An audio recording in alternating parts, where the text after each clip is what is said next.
Římské rolety Londy Rirt byly navrženy s originálním závěsným systémem pro snadnou instalaci a intuitivní ovládání.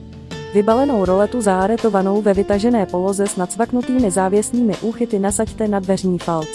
Jednou rukou zmáčkněte brzdičku, druhou rukou držte provázek a spouštějte roletu dolů. Roleta bývá po vybalení z krabice stlačená, zvlněná a pomačkaná. Je potřeba ji vypnout a případně i vyžehlit.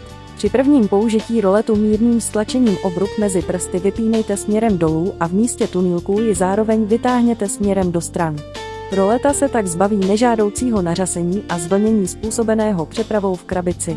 Roletu můžete po dveřním falcu posunovat do stran a umístit ji tak na střed dveří, případně na jiné místo, které jste si zvolili. Takto připravenou roletu můžete začít používat. Zmáčkněte brzdičku a pomocí provázků vytáhněte roletu nahoru.